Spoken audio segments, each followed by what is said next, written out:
hope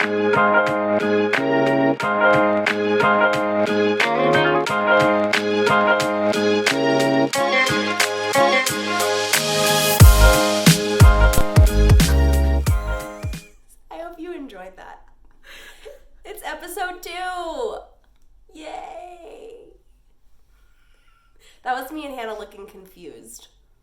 We just had a discussion about the thumbnails that the video, if you're on YouTube, the very first shot is often someone's face and they have something kind of dumb, like they're like, oh, like they look really confused.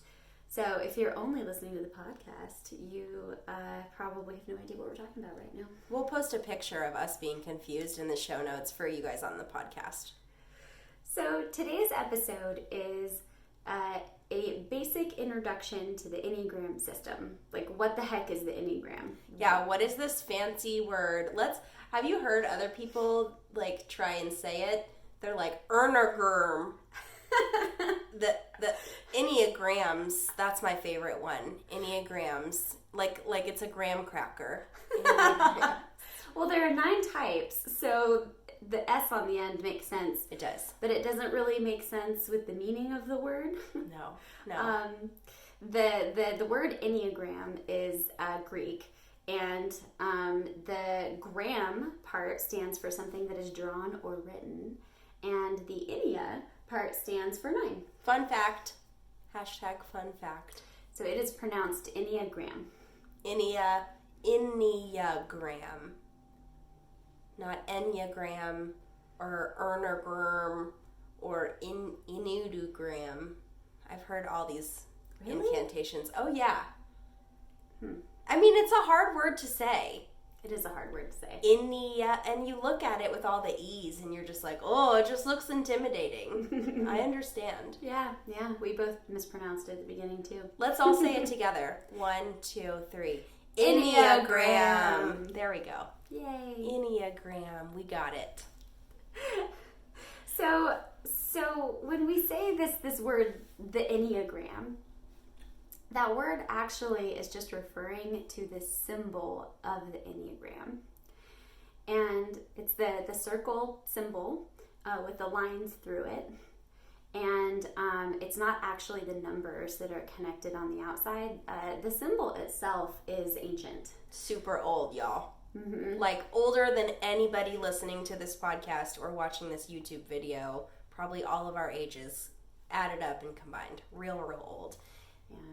The symbol itself, we do not know where it came from. We do know that it is found in antiquity. I think the most current running theory about the symbol itself is that it has something to do with math and sacred geometry. Mm-hmm. So hopefully at some point we'll figure out some more research behind that so we can share it. I actually heard that it has been found, the actual symbol has been found in cave drawings on almost every continent all over the world. So if that doesn't mean that it came from someplace other than humans, I don't know what is, because that's pretty cool. It's pretty crazy. Yeah. Pretty crazy.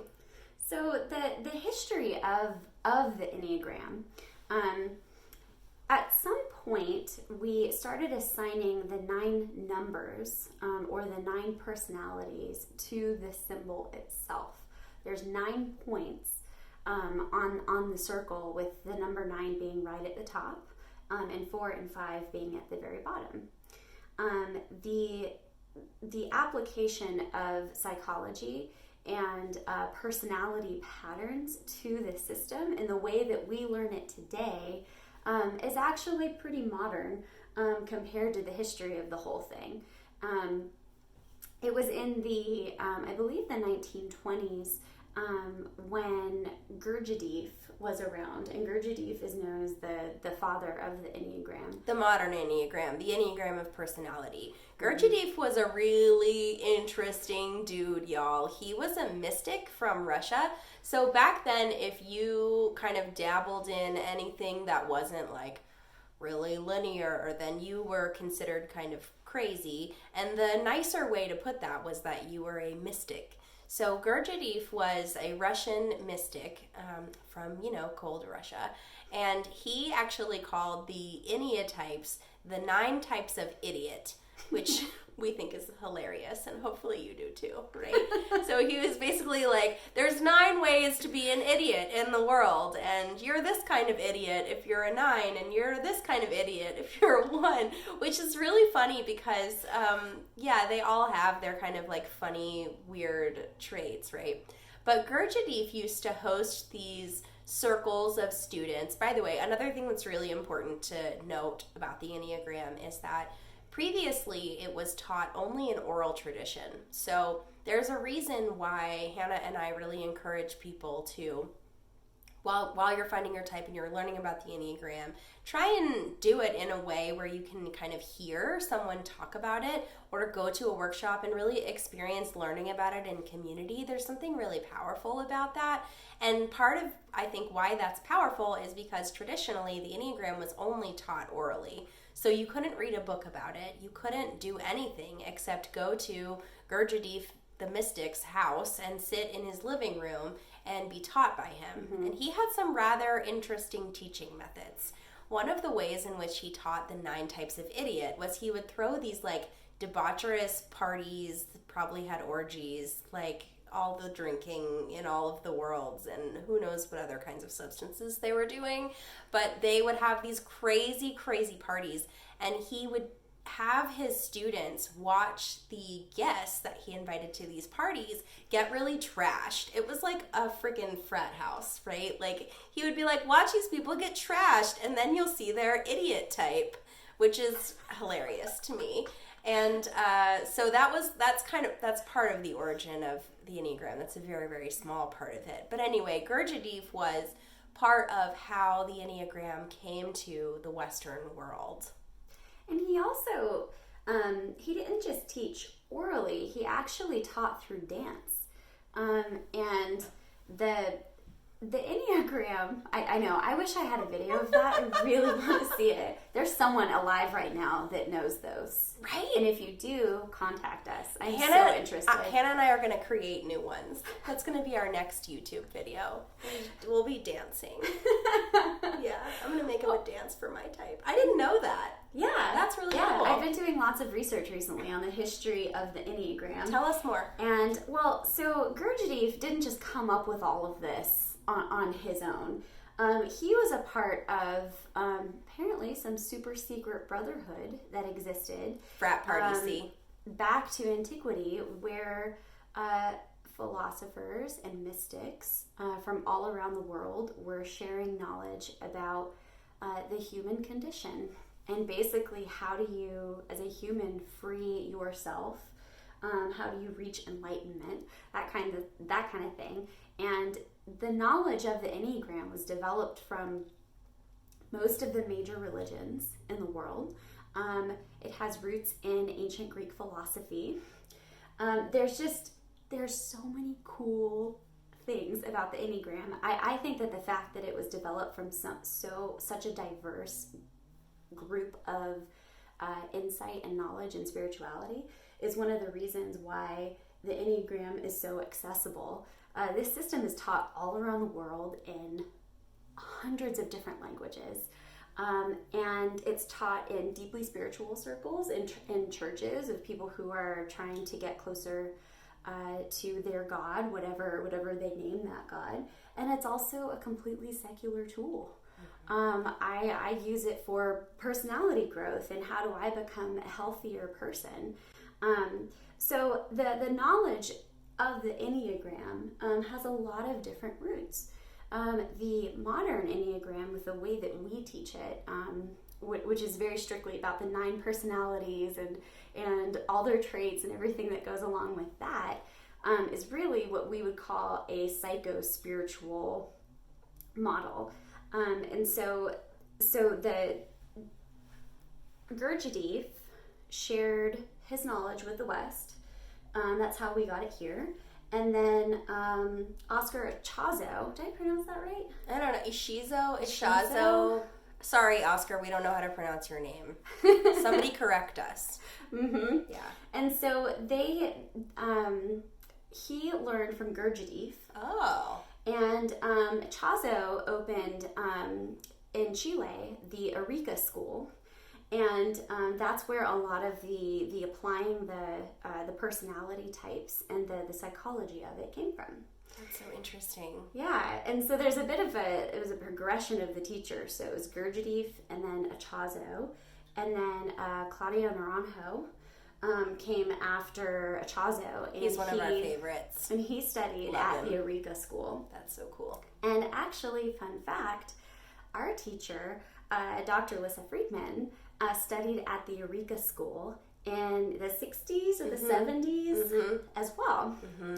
And so, and so many of the prominent teachers in this field, the Enneagram, Reese Stone Hudson and Beatrice Chestnut. Beatrice Chestnut has a lot of connections with Claudia Naranjo.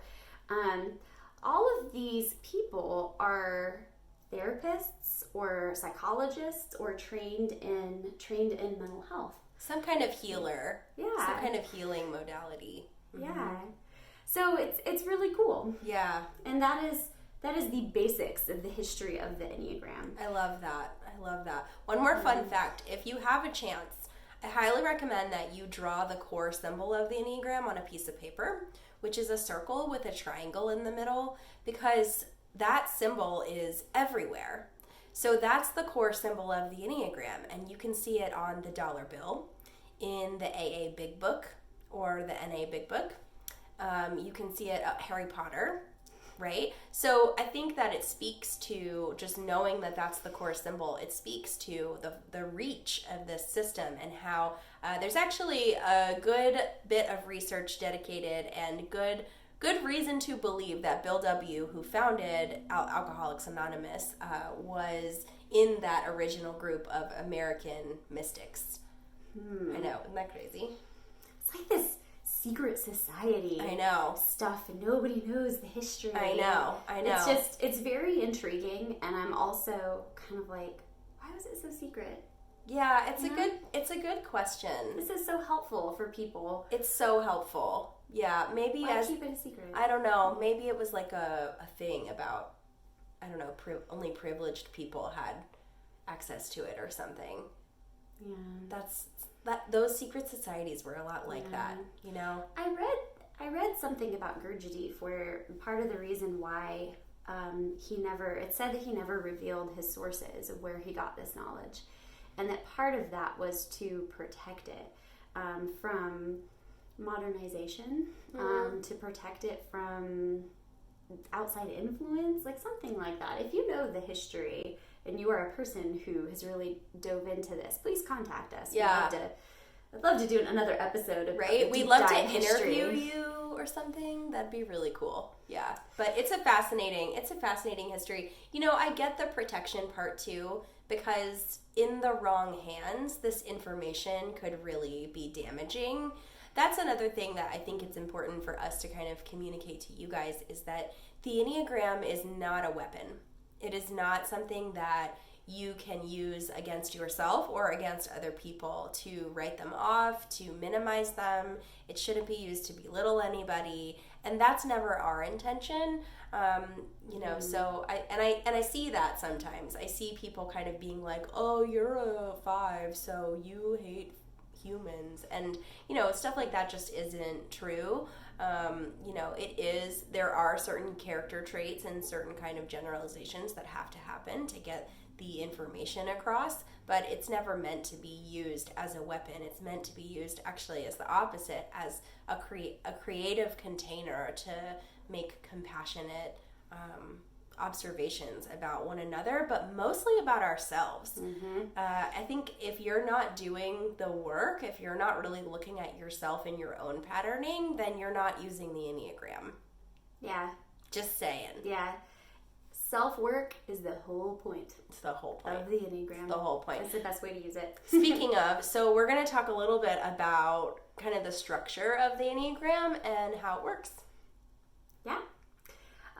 So I think the most important thing to start out with is there's 9 types, there's 9 points around the circle of the Enneagram. Those represent each of the 9 personalities. Each personality has 3 subtypes underneath it. So I'll use type 9 for an example. So 9 has a subtype of self-preservation 9, social 9, and a one-to-one 9. That one could also be called the intimate 9 or the sexual 9. They get all kinds of names for that subtype. And we have not officially decided what our official name for that subtype is, but we tend to say intimate. Yeah, but we go back and forth. Forgive us. So in addition to learning about the core type, what you're trying to type yourself, subtypes is the next most important thing for people to look at. By the way, in other kinds of traditions, they call them instinctual variants or variants. So if you hear those words referring to subtype, just know that we call them subtypes, but other schools like Riso and Hudson, I think they call them instinctual variants. So try not to let that confuse you, but they do have multiple names. But basically what they are is kind of a biological drive. So we all have 3 basic biological drives. The drive to self-preserve, so to protect the self, the drive to belong to groups, so the social drive, and then the drive to mate and reproduce and to have one-on-one connection. So the way that the subtypes show up and flavor the type is that we tend to kind of lean on one of those drives more than the other. So Hanna and I are both self-preservation subtypes, so we both have water close by. We both wear really comfortable clothes today. We're very concerned about our basic needs being met. We all know where the bathroom is, etc., etc. And I'll let Hanna talk about the other 2 subtypes a little more. Well, and a fun way to describe subtypes too is the self-preservation subtypes are all self-referencing and almost like they're going back to themselves. There's a lot of security concerns with the self-preservation subtypes. For the social subtypes, it's almost like there's a concern or an energy that's put into what is your relationship with the group around you, or what is your role. And another way to think of that is group referencing. You're like referencing to the group itself. I like that. Isn't that cool? That was Beatrice Chestnut. I was reading her, I think it was her leadership book, The 9 Types of Leadership, where she was describing the subtypes that way. I like that description of it. So the social subtypes, it doesn't mean that you're a social person necessarily, or that you're a social butterfly. It's really that there's a bit of energy and intentionality that's going into referencing the group to reference yourself. What is my role in the group? How do I belong to this group? Like, what's my job? Am I being left out? I hear people with social subtypes a lot talking about feeling excluded or left out in some capacity. Like they're more sensitive to that. Whereas my social is, I'll just go ahead and say this, which is that our subtypes occur in a stacking. So we have one that's primary, one that's secondary that we probably feel and experience, and then a third one that acts as kind of a blind spot. So for me, my stacking goes self-pres, sexual, and then social third. So I don't really experience a lot of like feeling left out of things. There have been times in my life where I have, but it's not a concern of mine. It's not something that enters my head much. Yeah. Oh boy, that enters my head a lot. You have social secondary. I do, and I'm also a 4, so we're almost always feeling concern about forever excluded. Yeah. Well, and it's not like other people are excluding you. It's more of a I feel different, and like I feel outside of what everyone else is connected to. I feel different. Oh, so different. I'm the most different than you. So, warning, we might sing. We might be singing in this podcast. This might be silly. You'll like it. Yeah. So we're pretty silly, though, so. It's true. Makes sense. So the third subtype is called sexual or intimate or one-to-one. And that subtype is primarily other referencing, I guess Beatrice Chestnut might explain it as. But they're focused on one particular relationship. So the sexual subtype tends to be in a lot of bonded pairs.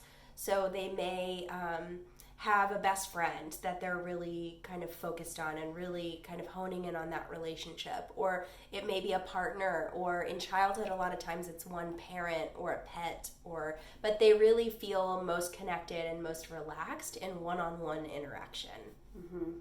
So we're going to have a whole episode just explaining subtypes, and so we'll dive so much more into that. For today's purposes, I think it's important to know that subtypes are really important. Really important. So if you're trying to type yourself and you think, I think I'm a 9, but there's some parts of 9 that don't quite fit, look at subtypes and see if one of those resonate with you. Mm-hmm. And that's for all of them, not just 9. Mm-hmm. So other important things to know about the language of the Enneagram. It's about so much more than just the 9 types. And if you are just learning, you'll hear things like movement, wings, subtypes, all of these things. And so they're all important. Mm-hmm. And just briefly, do you want to describe movement and what the heck we're talking about with that? Yeah, so you have kind of your core type, and the way that I like to think about it is your core type, if we are all marinara sauce, so if everybody listening to this podcast and watching this YouTube video, and me and Hannah, if we all had a pot and we all made some marinara sauce, they would all taste slightly different, because we would maybe Hannah would use a little more garlic, and maybe I would use a little more sugar, and maybe someone else might use a little more balsamic vinegar or whatever. But we would all create this kind of unique marinara sauce. No marinara sauce would taste exactly the same.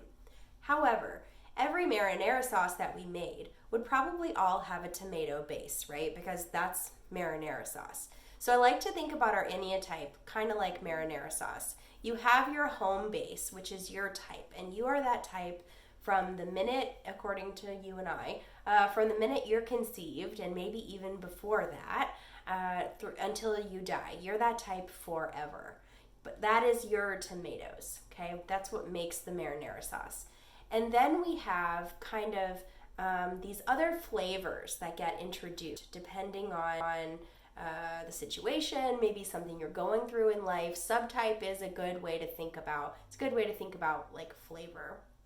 And then we've got movement, which is a place that we go when we're kind of needing a little extra protection, or we're feeling extra relaxed.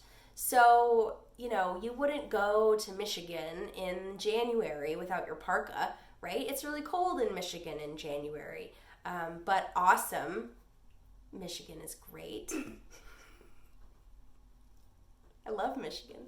So you would wear your parka, right? And you would need that kind of extra layer of protection. So in Enneagram terms, we call this the stress point. So this is the place where we go when we're just feeling a little stressed, a little anxious. Maybe we need a little, for me and my type, it feels like I need a little more energy. I need a little boost. I need some kind of extra layers of boundaries and protection. I need my parka, basically. I don't become Michigan, right? I am my own type, but I kind of take on some traits that are of the other type. So for me, I'm a type 2. I go to 8 in stress. So you can kind of see it in my energy when I'm in 8, and I can feel it. It's like this bigness kind of comes over me. It's like Hannah describes it as like I gained 10 pounds, and I just like am kind of slammy, and I just moved the phone, and it's even happening right now. Probably a little bit. And then we have our relax point. And our relax point is the place where we go when we're feeling more relaxed. We're feeling a little bit more connected, a little more like ourselves. For me, it feels like less energy. I like to describe it as you go on vacation to Florida in January, where it's warm, right? You don't need your parka in Florida in any month, really. But you just, you're kind of like chilling in your undies on Saturday morning eating some cereal, right? Like you're like watching your cartoons. It's the place where you feel more chilled out, more relaxed. I don't become type 4, but I take on some traits of type 4 when I'm in that more relaxed place. So you'll notice on the symbol that there's like some arrows that are pointing different places. That's to indicate movement. And we don't move to all the numbers. It's only the 2 numbers that we're connected to. So for type 4, I'm connected to type 2 is my stress or disintegration point. And then I'm connected to type 1, which is my relaxation or integration point. Florida. Yeah. So that's very basically what the movement is, and that's what those lines in the center of the Enneagram are for. The other thing to consider that we won't go too much into, but is important, is triads. All of the 9 types are grouped together, and they're grouped around a core emotion. So we have the 8, 9, and 1 are in what we call the body or the gut triad. All of those types share the core emotion of anger. And they all are externalizing anger, internalizing anger, or trying to avoid or numb the feeling of anger. The other 2 triads, the 2, 3, and 4, is what we call the heart triad. It's also known as the image triad, and there's a fun reason for that. We're both image points, by the way.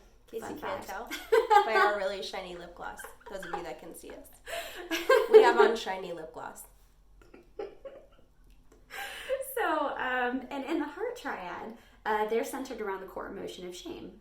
And then we have the thinking or the head triad, and that is type 6, 7, and 5. Yeah, 5, 6, and 7. Oh, I can't believe I forgot 5. Oh, we love you, 5. Yeah. and those types are all centered around the core emotion of fear. And the triads are super important. And we will get a lot more into that into next episodes. But that is the super basics of the structure of the Enneagram and how it works. Except for wings. Which we're going to talk about last because, to be honest with you, it's probably the least important element. But wings are, so you have your marinara sauce, right? So you've got your tomato. Wings are something that flavors your type. So by the way, your wing can only be a number that is right next to your core type. So if you were a type 2, you can have a 3 wing or a 1 wing. If you were a type 7, you can have an 8 wing or a 6 wing. They're literally connected to your number by being right one or the other. They are, if you can imagine a chicken, right? They are the wings that are attached to them. I'm saying it this way because I've heard people say things like, I'm a 9 with a 5 wing. Sorry, that's no, not a thing. you're not. You're not a 9 with a 5 wing. A lot of overlap, a lot of commonalities between 9 and 5, though. Yes, for sure. But you have your core type, and then your wing kind of flavors your type. So I'm a type 2, but I have a 3 wing. 3 is called the achiever. So when Hannah was talking in our last episode about how I was like, Hannah, we need to teach this, we need to do this thing, right? That's my 3 wing. And I have a really strong 3 wing. In fact, I'm dying to tell you this story about how I have been going to this really challenging exercise class that my friend teaches. I don't know, maybe some of you are familiar. It's called Sound Bar, and it's like a ballet class, but it has like, you do ballet exercises and yoga movements. It doesn't sound hard, but it is the hardest thing I've ever done in my entire life. Because you do these like tiny little micro movements. But anyway, we were doing arms last week, and my right arm was like killing it, and I was like, oh yeah, my right arm, but my left arm felt like it was going to fall off, and I was like, oh my god, this is exactly like Enneagram wings, right? I have my 3 wing over here that's like driving the bus, and then I've got my 1 wing that's like, you never pay attention to me. That's my left arm last week, literally. So wings, and that's a fun example, because for wings we have, some of us have a really strong dominant wing. Fun fact, Monica and I both have really strong 3 wings.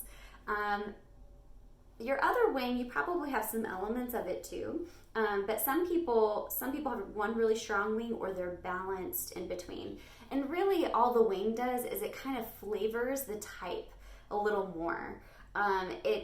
If you're looking at someone, you might see a slightly different energy about them. So just a quick example, a type 9, who 9s are pretty relaxed and laid back and really chill. If they have an 8 wing, they're going to have a little more edge to them, a little more oomph. They might even have a little more access to their anger, which they have a hard time accessing in the first place. So that's a super basic explanation of what wings are. Some people like to use wings to describe big differences between types, and we like to really discourage that kind of thinking because, well, number one, I'm not aware of any growth that's centered around wings. Like, I don't work on my 3 wing. It's just kind of a part of me. And a lot of times differences between this 9 and this 9 is explained by subtype or by their level of health and growth, which is another really important thing that we didn't quite talk about yet, is that all of these types exist on a spectrum from really fixated is the word that we use, or another way to think about that could be like really unhealthy. I don't like that because I think it puts some judgment and some negative connotation into it, and I don't like that. You're all beautiful, and so are we. Yes, everyone's struggling in their own unique ways. And on the other end of that, we have the less fixated versions of ourselves, and that's what happens when we are doing really good self-work and we're challenging ourselves and we're growing. So all of the types exist somewhere on that spectrum. Most of when you read about the Enneagram and you read about the types, most of what you're reading in the descriptions is about a more fixated version of that type. So just another important thing to kind of pay attention to as you're learning the Enneagram and exploring. Yeah, guys. Hey, thanks for joining us for episode 2. Bye. Bye.